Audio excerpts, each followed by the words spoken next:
What is happy, ladies and gentlemen, boys and girls? Welcome to the show. And I'm your host, Mr. J Sports. Man, y'all know the vibes. We got March Madness to talk about. We got the WNBA to talk about. We got the NFL to talk about because you see the crazy madness trade that's happening. And we got the NBA to talk about. We got everything and anything. We got all the sports to talk about. It's a paradise. What a wonderful world. So let's get to it. Let's talk about it, man. Today, the first topic of the show, before we get into anything and everything, we're gonna talk about these trades, man. These some crazy trades. Uh, Let me see. We had Mr.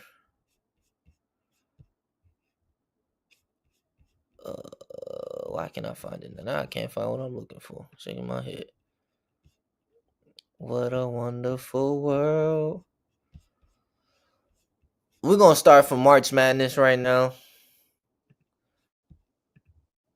And we had an upset today. TCU just beat Ohio State. So half of y'all brackets, I think like 40%, I don't know the exact number, of y'all brackets already busted. Pause. Shout out to TCU, man. TCU wanted it more. They ultimately outplayed Ohio State. Ohio State is mucho galante basura, and I think it's just a football school at this point because they suck at basketball. They're simply not good. You had no business losing to TCU and getting upset the way you got upset it. When I was watching the games, one of the main reasons why y'all lost is because y'all were horrible. My bad,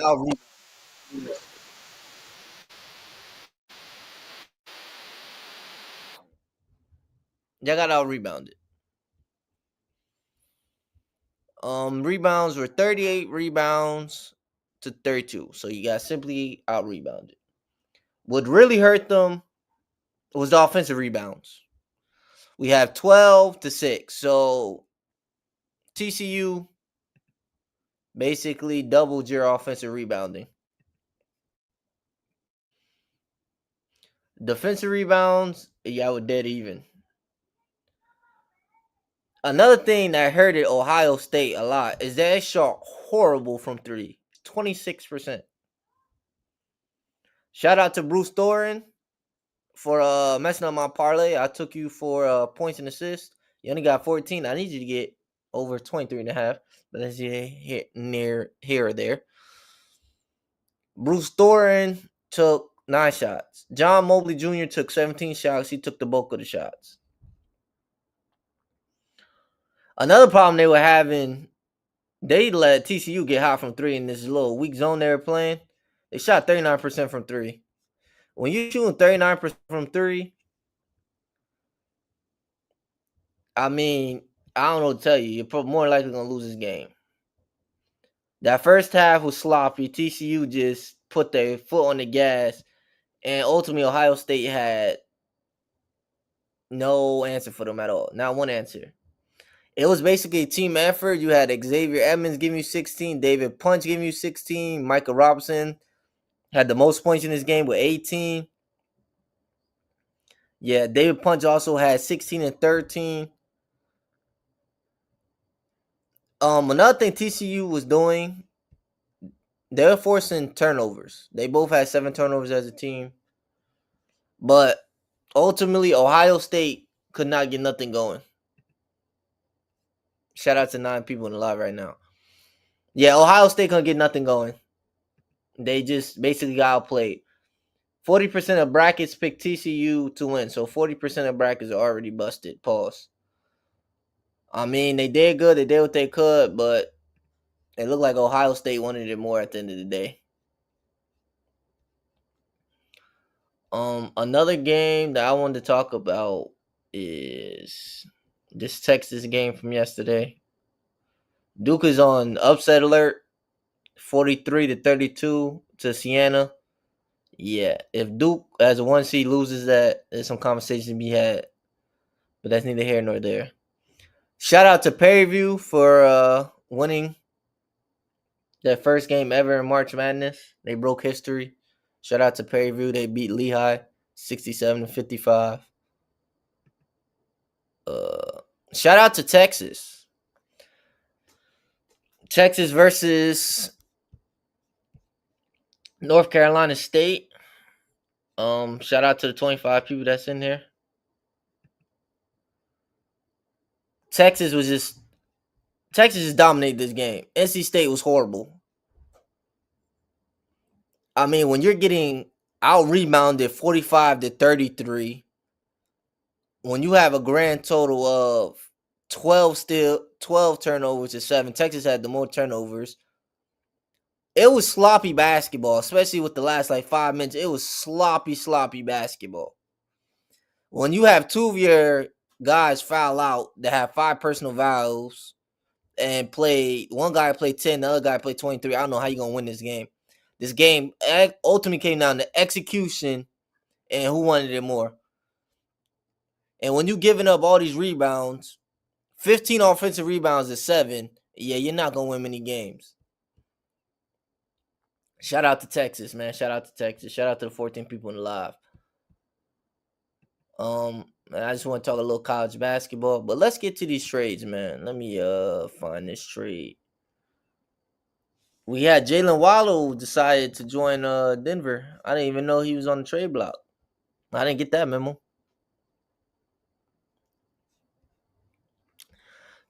So in surprising fashion, nobody saw this one coming.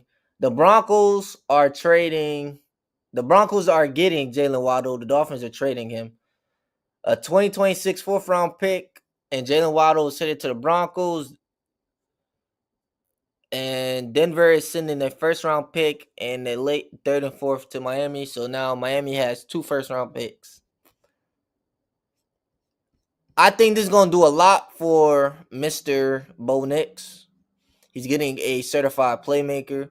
You have an old Cortland Sutton there. You need another playmaker. Now you're getting another playmaker, and obviously Jaylen Waddle, a very good route runner. Somebody who can be a bona fide number 1 over there. Somebody that can grow with Bo Nix and kind of helps the offensive problems that the Broncos had. The Broncos, they need another weapon. They need another weapon in the passing game. They need another passing target. And ultimately, you're building for the future. When you look at that Broncos team, the Broncos team is basically set. They got a good defense. Not even a good elite defense. They type 5 defense. They have a good O-line. Their run game is okay. But you're getting another weapon. And I think this is going to help them a lot. I think this is a good trade. Shout out to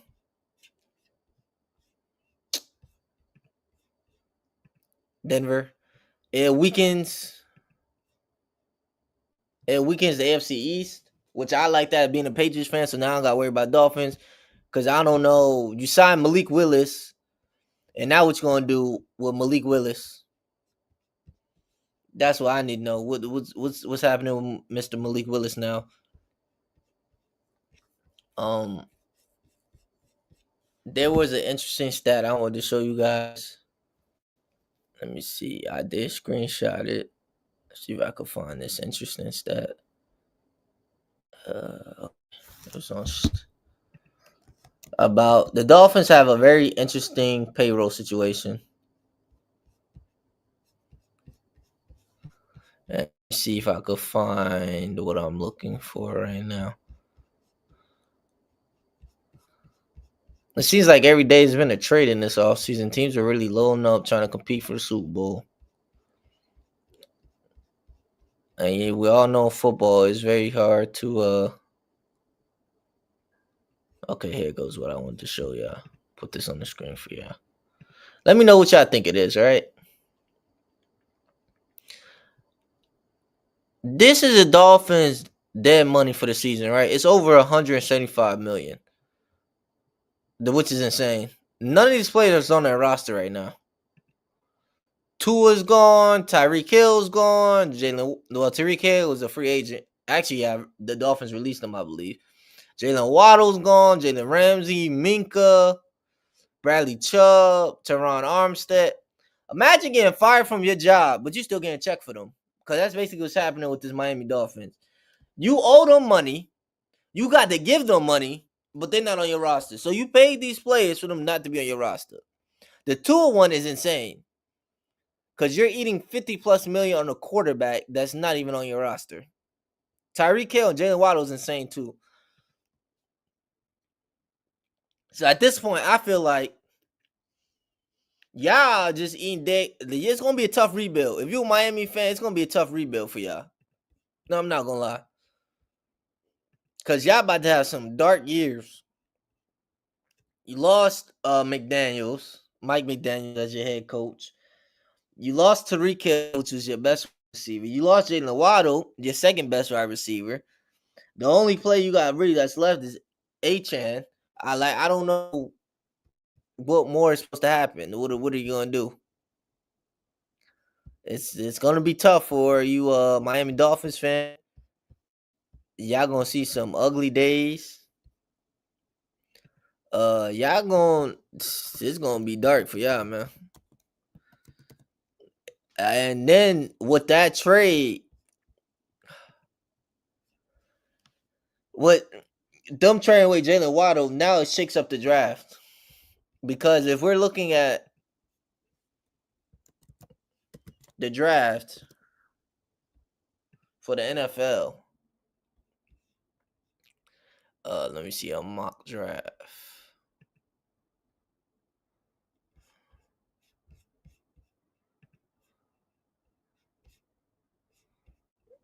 Let's just say I'm looking at a mock draft. So now you get the Dolphins at number 11. Who are the Dolphins gonna pick at 11? Are they gonna trade these 2 first-round picks, try to move up in the draft? Like, what's gonna happen now? Because that takes. Are they gonna draft a receiver if one of these receivers is left? Or are they gonna go lineman?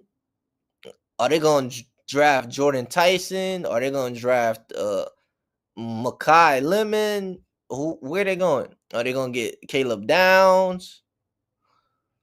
Are you gonna go with your? Is Cornell Tate gonna somehow fall? I don't know. He might not. Is Jeremiah Love gonna fall to them? It's gonna be interesting, right? Because now they have the 11th pick, and on top of the 11th pick, they also getting the Broncos' first round pick, which is a very late first round pick. What was the Broncos pick?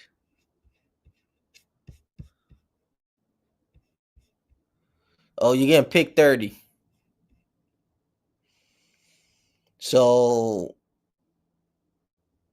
if I'm Dolphins, do I package these 2 first round picks and see if I get a high draft pick, or do I use them and actually draft valuable players?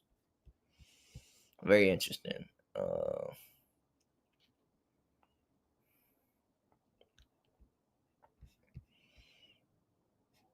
And we had another interesting trade too. Shocking one that I didn't see coming at all. Justin Fields is now going to the Kansas City Chiefs. Because as we know, Patrick Mahomes is coming off a torn ACL.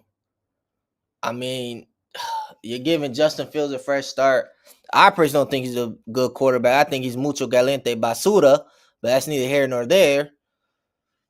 I mean, with those weapons, with Andy Reid, could he do something and look decent? Probably, but you're only gonna be starting like 2 to 3 games, maybe 4. I don't know how many games he's gonna actually play.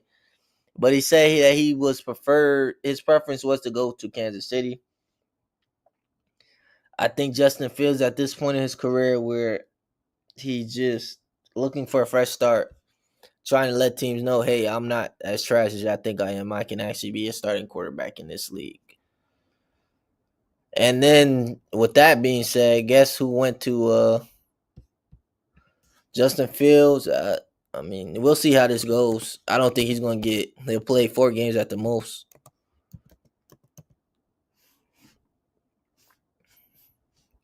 Then Geno Smith decides he gets traded to the Jets. So basically, they swapped.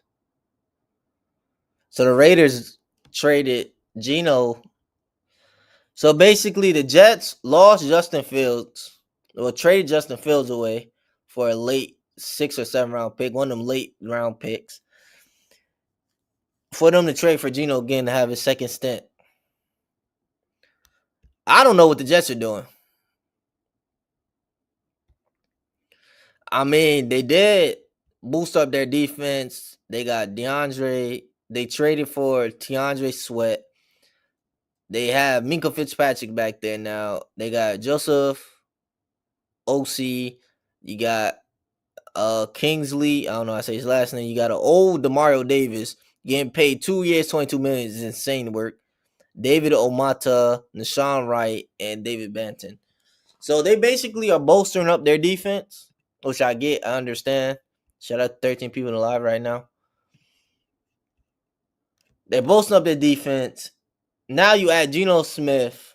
I don't know. The Jets are the Jets. I don't know who y'all drafting because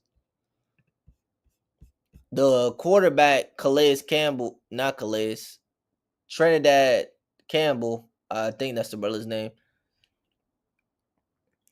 He was supposed to come out. He decided, no, I'm going to stay in school, which I think is dumb because next season, guess what? You're probably going to go to the Jets. The Jets might be the worst team in the NFL in the coming in next season. I don't know. It might be a tie between them, the Raiders, the Cardinals. It's going to be hard to say, but it's going to be a tie. Actually, I think Vegas is going to be decent. When I'm looking at their roster, the additions they had, I think they actually might be a decent team. They still gonna pick in the top 5. Now, matter of fact, they'll still be pick. I think they win about 4 to 5 games, 5 games at the most. But the Jets now, who are you drafting at number 2? Because these prospects don't look that intriguing. You have Mendoza, Jeremiah Love, and then you throw in a Cornell Tate maybe. So if you're the Jets, who are you drafting? You can't get Jeremiah Love because you still got Breece Hall back there, unless you plan on trading Breece Hall on draft night, getting another pick. It's gonna be interesting to see what they do. Excuse me. Interesting to see what they do, what they're gonna do with that pick at number 2. I don't know who you put at number 2 because this is not like a good draft to have a high pick, and next year it's supposed to be a historical draft, so most teams are hoarding their picks. Wow, Duke is shooting 2 for 15 from 3, shooting 39%, getting out rebounded. Yeah, this is getting nasty for them. But yeah, this is gonna be an interesting football year. I can't wait for the season start. I can't wait for the draft. I can't wait for anything. But let's get down to some WNBA talk, man.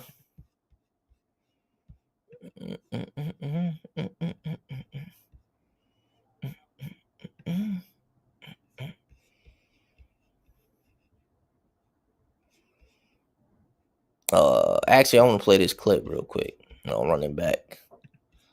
They be trolling, but open. Yeah, I don't know if I'm ready to switch it out because still I don't feel like he's outplayed SGA, Cade, or JB at this point of the season. Whoa. And then once you start throwing the Wemby's in there and you start throwing the Jokic's in there, it gets a little. I think he's right there. Like, don't get me wrong. And so if Cade is going to go out, he's obviously going to be a shoe-in. So I don't want to make it seem like it's this huge gap between him and the rest of the guys that's in this conversation. But I just think he hasn't had the impact and done the things that these other guys have done. So it just comes down simply to numbers to me, not the impact that he's had, not the way that he's played and the way that he's been able to put the Lakers back in the 3rd seed. None of those things are just more important than it just being a simple number game. I don't think he's outplayed those guys as consistently as they've done over the season. Possibly win MVP. I think they're scared.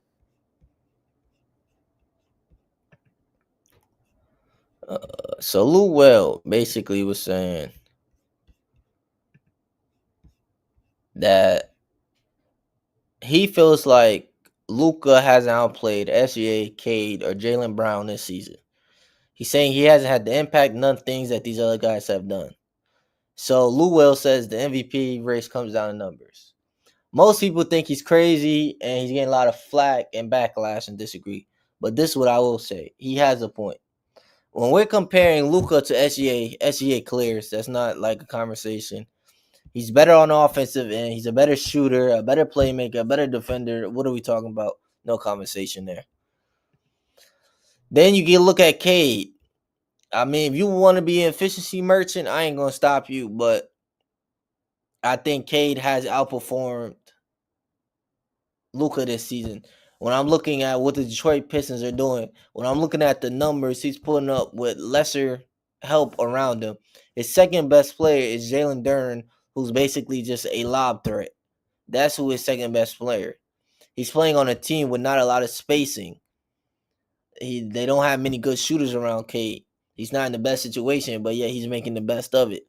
And we look at Jaylen Brown. Jaylen Brown has exceeded all expectations this season because nobody thought the Celtics would be good as they are, even with Jason Tatum coming back when he came back. You understand what I'm saying? So yeah, I don't disagree with Mr. Lou Will. I think he's spitting a fact. And since we're talking about Cade, unfortunate news, he could be ineligible for NBA awards. As we know, he got a collapsed lung. He got diagnosed with a collapsed lung today. That's a very serious injury. And they said they don't know how long he's going to be out for. He's going to be out indefinitely. Excuse me. What's the worst game to lose a game? Missed layup, half-court game, winning rest, blow the call, missed free throws. It's between a missed layup and a free throw. A layup, you have no excuse for missing a layup. Like, you really don't. It's, boop. Don't be Patrick Ewing. Be better than Mr. Ewing. And then for missed free throws, they're free for a reason, good brother. There's nobody. There's just you in the line, baby. Just you in the line, baby. Just you in the line, baby. You understand what I'm saying? So for me, those two, yeah. Here goes Kevin knew it. The reason that KD left Golden State was because he realized he was never going to be as big in Dub Nation as Steph Curry. I don't got nothing to do why he left OKC. It sounds like y'all mad because Russell didn't get a ring because KD left. That's why KD's a two-time champion. His argument is, I can't win a championship if you're driving this car. If I'm driving the car and you want to assist me, we have a better chance. But if you think you're the driver, I can't win a championship. That's what kept happening. Russ just says, give me the ball and get out of my way. And he's not a pure shooter. He's a lousy jump shooter. And Kevin knew it. He did an interview, was like, the last thing I thought was he would go there after they just did this to us. We supposed to run it back. Because us running it back, I get to go back and look at my mistakes and say, you know what? Let me get with big fella. Let him know that'll never happen again. I overshot. I overdid a lot of You know why, though? Because I don't like Steph Curry. I don't like him, and I was trying to kill him. When you look back at growth as a player, you can say, damn, man, I really did that up. But damn, big fella, you have to do that? You didn't even have a conversation with me. That last year, Westbrook is trying to show him, I'm not Robin anymore. I'm Batman. You're not calling him a Robin. If I'm MVP, everybody's Robin. So in this finals, I'm trying to show you I'm him. And me and you are at odds right now. When you leave and say, you know what, we on two different levels. I already won an MVP. I'm trying to win a championship right now. Both became right. Kevin Durant won the championship. Westbrook showed the world that he is the number one option. They both did exactly what they were fighting about. Okay, let's get down to it because now we gotta do the numbers game. Because the way y'all throw dirt on Westbrook name be nasty work. I'm gonna tell y'all what really happened in OKC.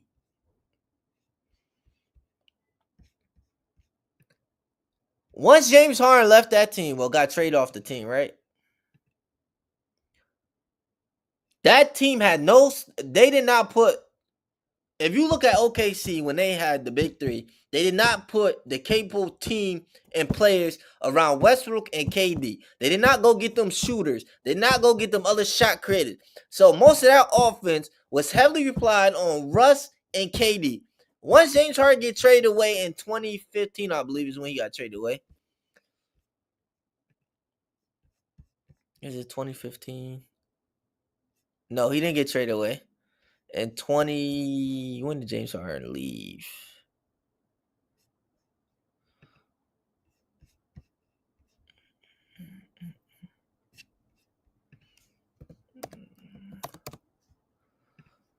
James Harden leaves. He gets 2012. I'm sorry. I got to correct myself. 2012, James Harden leaves. He's on Houston Rockets. 2012, 2013, he's gone. He's over there hooping, balling.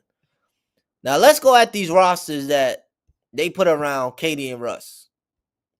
Serge Ibaka, very good defensive player, good big, then spaced the floor. Took him some time to space the floor.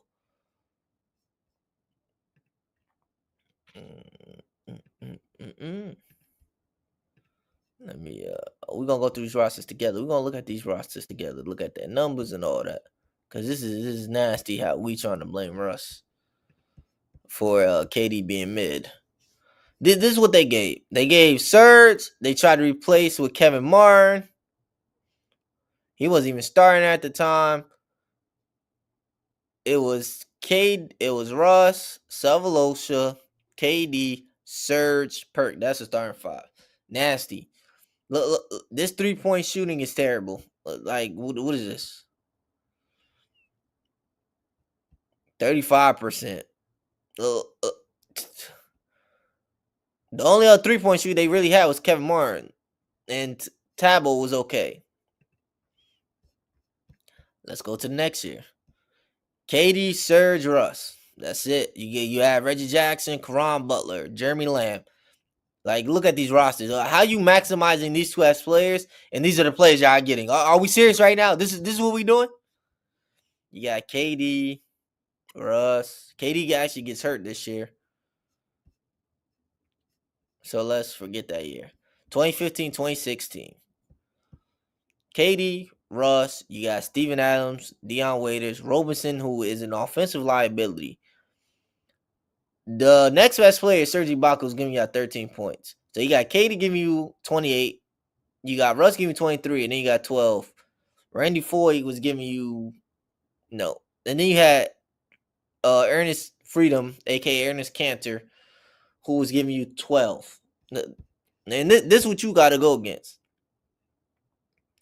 And now we're going to continue that series in 2015, 2016, because Skip is full of crap. So we're going to talk about this crap he's full of. KD, Russ, 26, 26. 6 rebounds, 7, 3, 11. No blocks, no steals. And Russ almost averaged 2 steals. On top of that, guess who's more efficient from the field? More efficient from field goal, 3-point. And KD had the better field goal percentage. Y'all want to go down true shooting? True shooting, guess what? Russ had a better true shooting than Kevin Durant. So Kevin Durant is getting outplayed versus the Mavericks.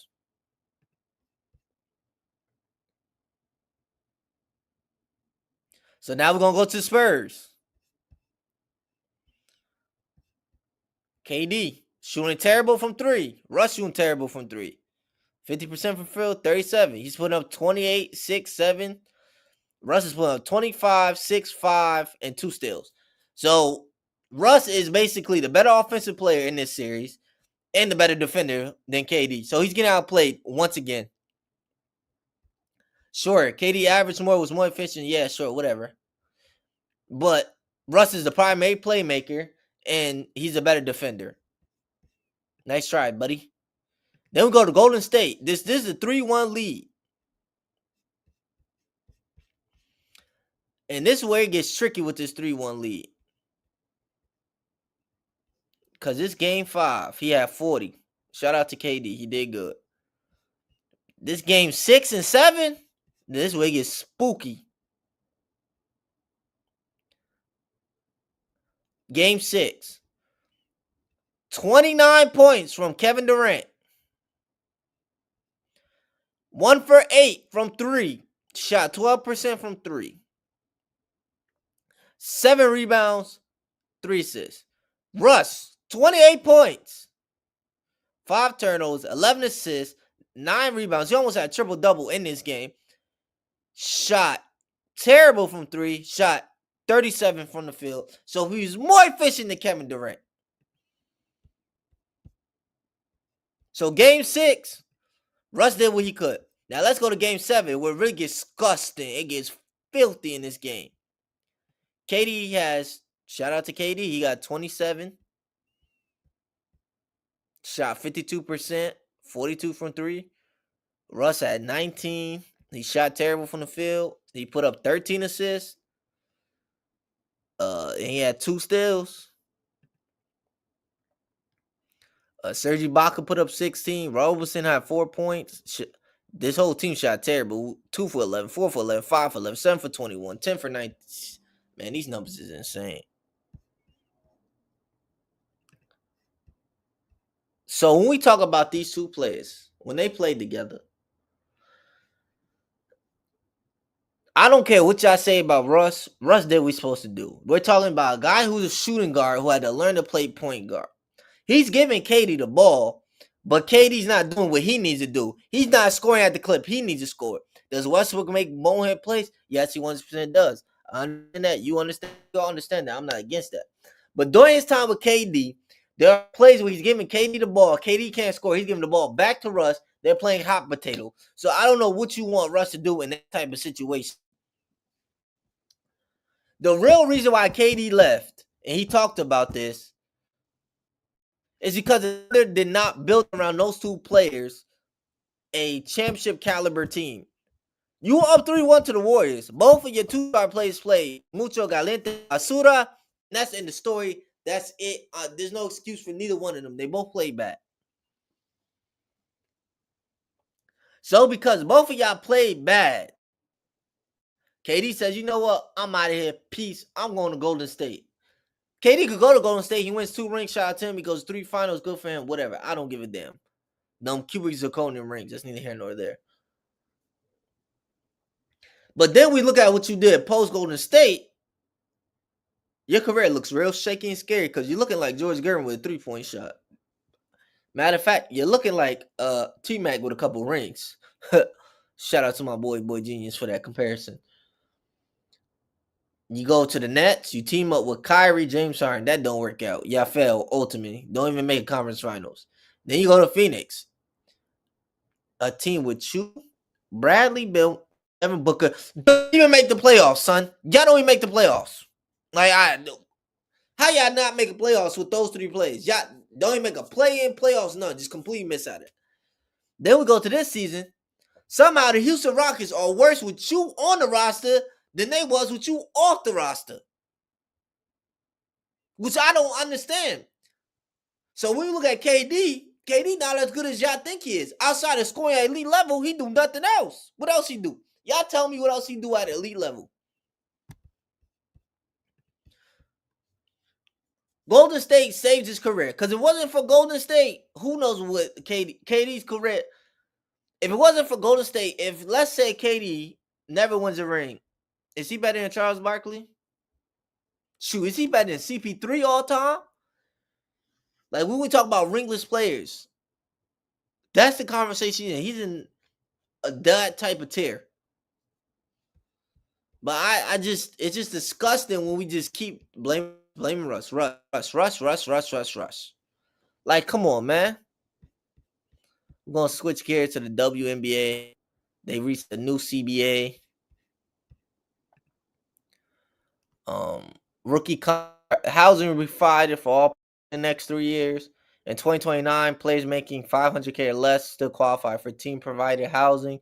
Rookie minimum starts at $207K, scales up from $300K for players with 10-plus years of service. And then beginning in 2027, a player can only be cored if she has 6 or fewer years of service. Let me see.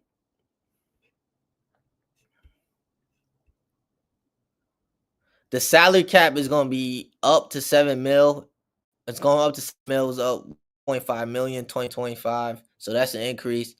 Average revenue share of nearly 20% across the CBA. Supermax starts at $1.4 million. And Asia Wilson's obviously getting that.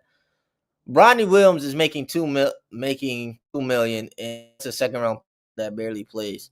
That For a super max to be at 1.4 mil is so utterly disrespectful, low key. I get it's an increase, but that's nasty.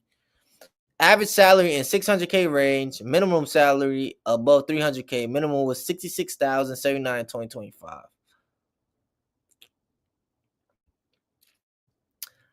I mean, this is good for the CBA. So it looks like we're gonna have a WNBA sport.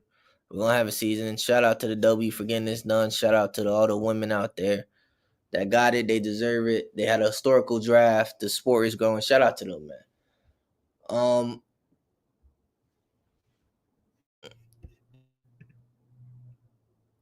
This is gonna be the end of our show today. I will be back tomorrow with another great show banger for y'all. Y'all know where to find me at. TikTok, Crazy Shot Josh. Twitter, Crazy Shot Josh. YouTube, J Sports Universe. And Instagram, J Sports 00, man. If you want to be on the show, y'all want to come debate me. Y'all don't like a take I said, disagree with a take, yada, yada, yada, whatever.